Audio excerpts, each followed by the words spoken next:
श्री कपिल देव अग्रवाल जी, अलीगढ़ के लोकप्रिय सांसद श्री सतीश गौतम जी, हमारे एटा संसदीय क्षेत्र के सांसद राजवीर राजू भैया, जिनको राजू भैया के नाम से ज्यादा जानते होंगे शायद, हमारे बुलंदशहर के सांसद श्री भोला सिंह जी, राज्यसभा के सांसद अनिल अग्रवाल जी,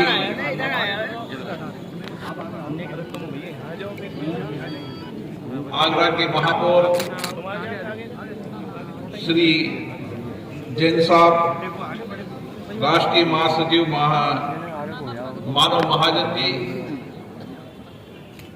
विधायकगण, सांसदगण, वैश्य एकता परिषद के पदाधिकारीगण और इस वैश्य महाकुंभ के अंदर संपूर्ण भारत को समृद्ध और विकास की ओर गति बढ़ाने वाले सभी वैश्य समाज के भाइयों और बहनों, मैं आप सबको बधाई देना चाहता हूं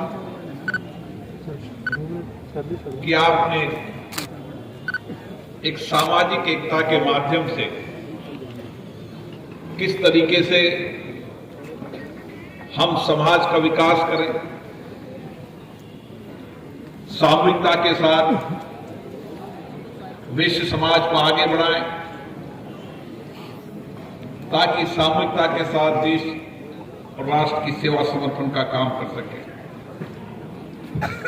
मैं सबसे पहले आपके बीच में आने में देरी हुई, लेकिन तकनीकी कारण से, लेकिन मैंने वैश्य एकता परिषद के लोगों से वादा किया था कि किसी भी परिस्थिति में आपके बीच में पहुंचूंगा।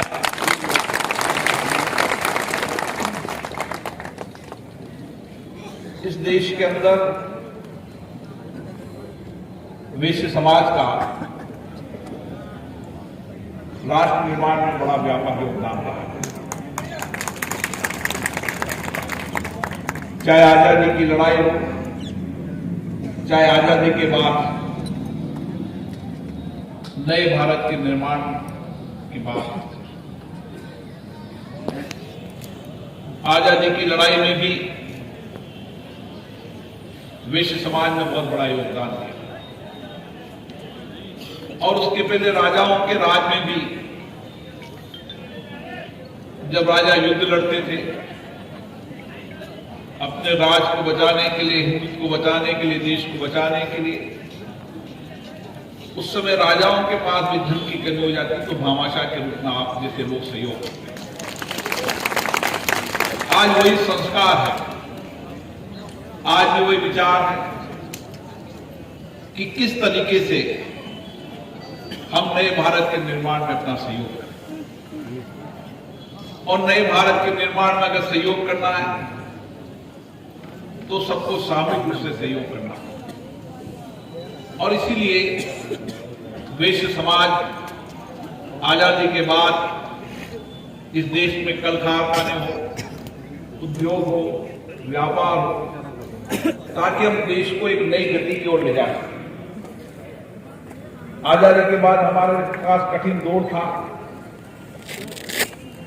और इस कठिन दौर के अंदर, इतनी बड़ी आबादी के अंदर, हम अपने उद्योग व्यापार लगाकर एक आत्मनिर्भर भारत की ओर बढ़ सके, और उसको साकार करने का काम किया तो आप लोगों ने किया, क्योंकि आपके संस्कार विचार ऐसे थे।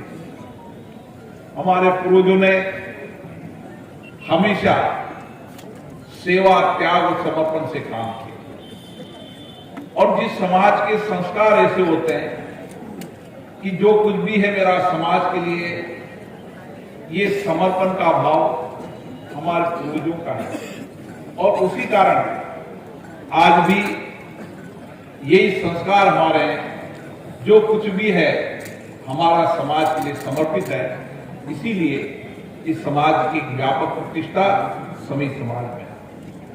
हमारी संस्कृति और संस्कार में यही होना चाहिए कि हम किस तरीके से सेवा तक त्याग के माध्यम से हम समाज को जोड़ सकें। मुझे याद है, आज भी देश के किसी भी हिस्से में चले जाएं, छोटे छोटे गांव में चले जाएं, ढानी में चले जाएं, हमारे पूर्वजों का विचार कितना, सोच कितनी लंबी थी कि उस समय जब सरकार शिक्षा के मंदिर नहीं खोल पाती थी, उस समय वैश्य समाज के लोगों ने गांव ढानी शहरों में शिक्षा के मंदिर खोले। आवागमन के रास्ते नहीं थे तो उस समय लोगों को रात में रुकने की धर्मशालाएं खुली, लोगों के स्वास्थ्य के लिए अस्पताल खुले, भूखे को भोजन हो, प्यासे को पानी हो, ऐसे तमाम सेवा के काम किए हैं। और आज भी अगर देश के किसी भी हिस्से में चले जाएं, आपको धर्मशाला मिल जाएगी, स्कूल मिल जाएंगे, अस्पताल मिल जाएंगे। ये सेवा का भाव आज भी है। मुझे याद है कि कोविड-19 के समय जब वैश्विक महामारी हो रही थी, सारी दुनिया के अंदर ये महामारी फैली और हम सबके लिए एक ही चिंता थी कि हमारा देश 130 करोड़ का इतना बड़ा देश है और इस देश के अंदर ये महामारी अगर गांव तक चलेगी, शहर के कोने में चलेगी, तो हम इस वैश्विक महामारी का मुकाबला कैसे कर पाएंगे? क्योंकि बड़े बड़े विकसित देश भी इस कोरोना संक्रमण वायरस की वैश्विक महामारी के कारण उनकी आर्थिक व्यवस्था और वहां की संपूर्ण व्यवस्थाएं चल रहा है। हम जब देखते थे विकसित देशों के अंदर रोज मौतों का सिलसिला, तो निश्चित रूप से हम सबके लिए चिंता का विषय था। हम विकसित देश तो नहीं है, लेकिन हमारी सामूहिकता की संकल्प और शक्ति इतनी बड़ी है कि हमने दुनिया को दिखा दिया कि भारत 130 करोड़ का देश सामूहिक संकल्प के माध्यम से इस चुनौती का मुकाबला। और इस चुनौती के समय जब भी जिसने भी अभाव देखे, जहां भी गरीब व्यक्ति को रास्ते में चलता दिखा, के साथ उस कोविड-19 जैसी चुनौतियों को लड़कर पूरे विश्व को बता दिया है कि भारत के संस्कार वसुधैव कुटुंबकम भावना के आधार पर है। हम संपूर्ण देश एक है, जब कोई भी चुनौती होगी तो सामूहिक रूप से मुकाबला करेंगे। साथियों, अभी मेरे कई वक्ताओं ने कहा, उनकी पीड़ा भी हो सकती है, लेकिन आप निश्चित मानिए मैं आपके साथ हमेशा खड़ा हूं। आपके सुख दुख पीड़ा के अंदर मैं हमेशा आपके साथ। हम वो समाज हैं जिस समाज ने इस देश को जोड़ने का काम किया। हम इस देश के अंदर तोड़ने का काम नहीं करेंगे। जब हमारे पूर्वजों ने ये जाति धर्म के आधार पर समाजों को खड़ा किया, उस समय एक विचार था कि सब समाज अपने अपने समाज को विकास की ओर आगे ले जाए। वहां पर जो कुछ भी उस समाज के अंदर कोई गरीब व्यक्ति है तो उसको कैसे आगे ले जा सकते हैं। और सामाजिक एकता का परिपक्ष यही होता है, चाहे बड़ा व्यक्ति हो छोटा व्यक्ति हो, सब हम एक हैं और जो हमारे से पिछड़े रह गए उनको आगे ले जाने का काम करें।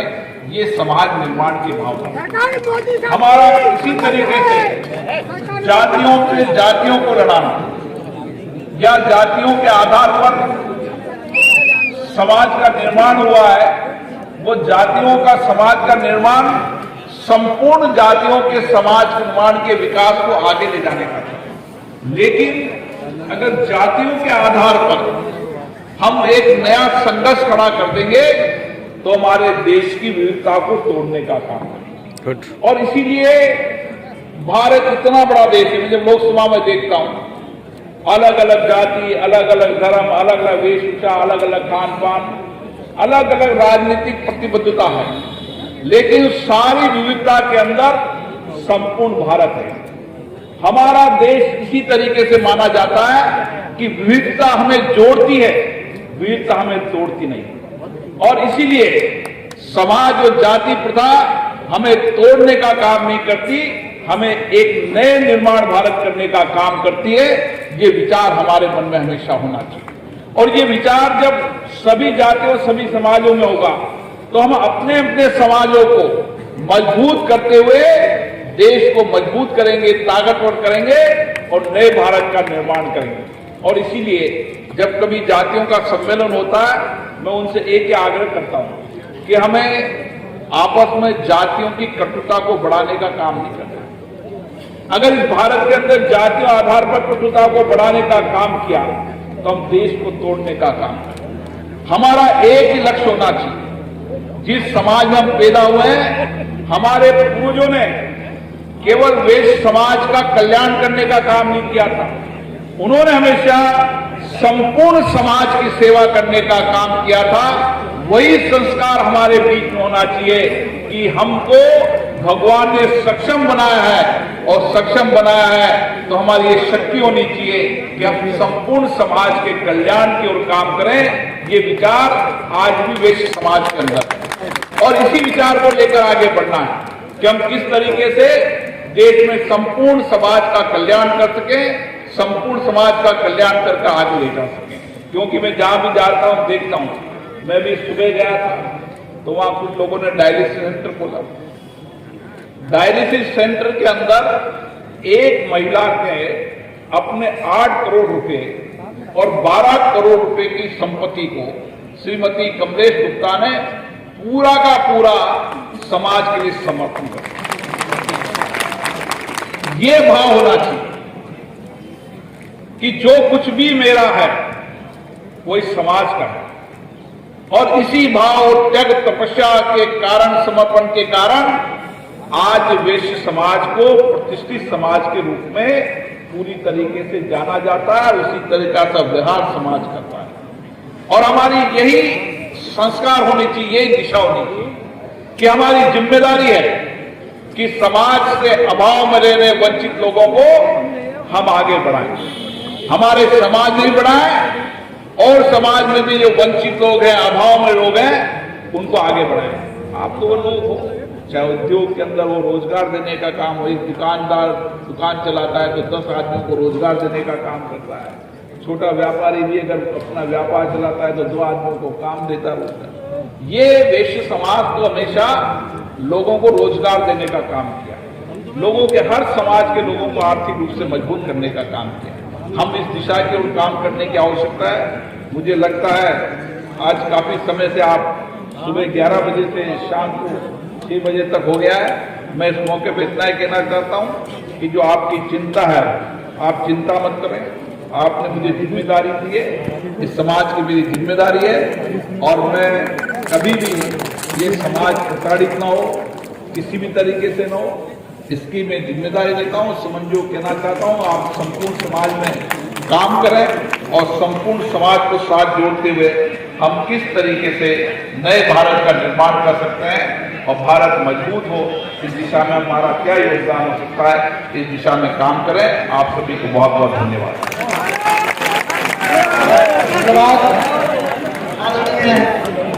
मुख्यमंत्री जी बहुत ही साथ सब अपने में बैठे, बहुत ही साथ आपने हमको संबोधन दिया। वैसे अध्यक्ष जी किसी को जल्दी नहीं थी, किसी को जल्दी नहीं थी। भैया प्लीज से रोक दो, कार्यक्रम चल रहा है। लोग और आपको सुनना चाहते थे लेकिन कोई बात नहीं।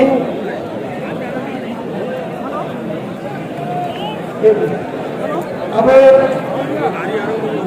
मैं निवेदन करूंगा स्मारक का, भैया अभी सभी लोग बैठे रहे, देखिए अनुशासन के परिचय सभी लोग बैठे रहे। मैं निवेदन करूंगा स्मारक लेकर आए और अध्यक्ष जी से